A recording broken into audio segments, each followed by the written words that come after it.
No todas las historias empiezan cuando algo pasa. Algunas empiezan mucho después, cuando ya no queda nadie que quiera hacerse responsable de lo que ocurrió. Yo trabajo en el mercado de abastos desde hace años. No porque me guste, tampoco porque alguna vez haya sido mi plan. Trabajo ahí porque hubo un momento en el que quedarse fue más fácil que irse. Y cuando te quedas el tiempo suficiente en un lugar así, empiezas a entender que no todos los trabajos se eligen. Algunos simplemente se prolongan hasta que se vuelven parte de ti. Mi puesto nunca fue complicado, no al menos en el papel. Revisar solicitudes, cubrir vacantes, llenar formatos, asegurar que siempre hubiera alguien ocupando los turnos que nadie quería. Era un trabajo administrativo, rutinario, aburrido, predecible. Y eso, durante mucho tiempo, me tranquilizó. Había días en los que llegaba y no recordaba cómo había salido el día anterior. No porque hubiera pasado algo extraño, sino porque no había pasado nada. Me sentaba en el mismo escritorio, abría las mismas carpetas, revisaba los mismos nombres escritos con la misma tinta, en hojas que solo cambiaban de fecha. El mercado tiene un sonido constante, incluso cuando está casi vacío. No es silencio, es una suma de cosas que siguen funcionando aunque nadie las mire. Motores lejanos, refrigeradores viejos, pasos que no sabes de dónde vienen. Aprendí a moverme dentro de eso sin pensar demasiado, como si el cuerpo supiera qué hacer, aunque la cabeza ya estuviera cansada. Entre las 7 de la noche y las 3 de la madrugada, el mercado se vacía. No se cierra, no se apaga, solo se queda en pausa. No es un turno nocturno oficial, es ese tramo incómodo entre un día que ya terminó y otro que todavía no empieza. Para mí, ese turno nunca fue inquietante. Era un problema administrativo, una vacante más. La gente renunciaba, otros simplemente dejaban de presentarse. Nada nuevo. Cuando alguien se iba, yo no pensaba en explicaciones, pensaba en papeleo. A veces ya tenía a alguien listo incluso antes de que el puesto quedara vacío. Solicitudes impresas, horarios ajustados, entrevistas adelantadas. No por eficiencia, sino porque ese turno siempre regresaba. Aprendí a no encariñarme con los nombres, a verlos como espacios que se llenan y se vacían. Es solo trabajo, me decía. Y durante mucho tiempo, eso funcionó.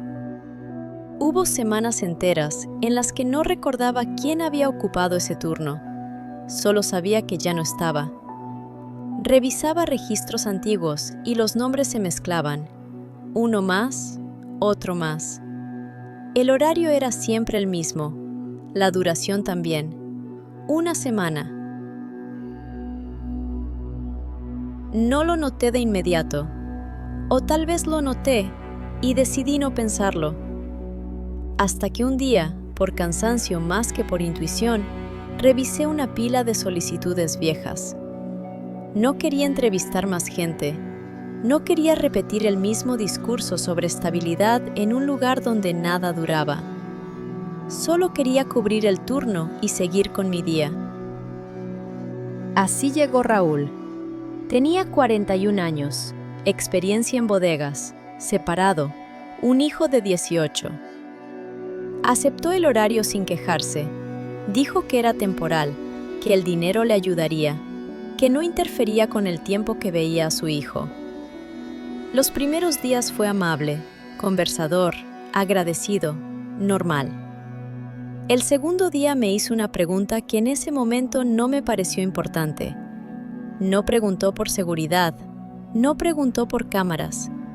Preguntó si alguien más trabajaba exactamente a esa hora.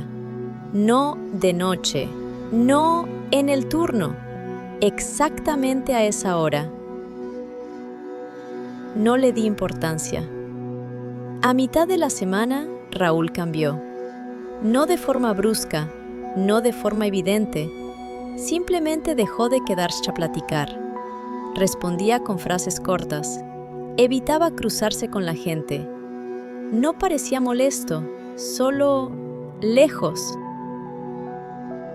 Después alguien comentó que hablaba solo, en voz baja, como si respondiera. Cuando le preguntaron por qué, dijo que era para no quedarse en silencio. El séptimo día no volvió. Pensé lo mismo que siempre pensaba en esos casos. Se fue. Marqué abandono. Abrí el proceso otra vez. Hasta que llegó su hijo. No estaba alterado. No estaba enojado. Estaba confundido. Dijo que su papá no contestaba, que había dicho que trabajaba ahí, que no sabía a quién más preguntar. Mientras hablaba, miraba el piso. Y pensé en mi propio hijo, en la edad, en esa forma de pararse cuando no sabes si estás haciendo una pregunta o pidiendo permiso. Ahí entendí algo que no había querido ver. Raúl no se fue. Raúl no avisó a nadie. Y lo peor fue darme cuenta de que yo ya estaba lista para reemplazarlo antes de aceptar eso. Es solo trabajo, pero ya no sonó igual. Lo que hice después no fue una investigación, fue papeleo. Eso me repetía. Revisé contratos, horarios, asistencias. En su bitácora no había denuncias, solo anotaciones extrañas, horas repetidas, palabras escritas 2 veces, frases incompletas. No las entendía, pero tampoco pude tirarlas. Pedí revisar las cámaras solo para cerrar el expediente. Raúl entraba, hacía sus recorridos. Todo parecía normal, hasta que dejaba de aparecer. No se le veía salir, no se veía entrar a nadie más. No había errores técnicos claros, solo tiempo, sin él. Después empecé a notar cosas que siempre habían estado ahí. Luces encendidas sin razón, puertas mal cerradas. No eran pruebas, no eran eventos, eran molestias, como si el lugar ya no quisiera seguir siendo ignorado. Desde entonces, empecé a mirar el reloj más de lo necesario, no para saber la hora, sino para saber en qué punto de la semana estaba. Lunes, martes, miércoles. Siempre era a mitad cuando algo cambiaba. Una vez mencioné el patrón en voz baja. No aquí, en otro lugar. La persona con la que hablaba no pidió detalles. Solo dijo que no era la primera vez que escuchaba algo así. No volví a mencionarlo. El turno sigue existiendo. El mercado sigue funcionando. Yo sigo ahí. A veces, cuando alguien firma ese contrato, ya sé si va a durar. No puedo explicarlo, no lo escribo. Es solo trabajo. Eso debería bastar. Espero.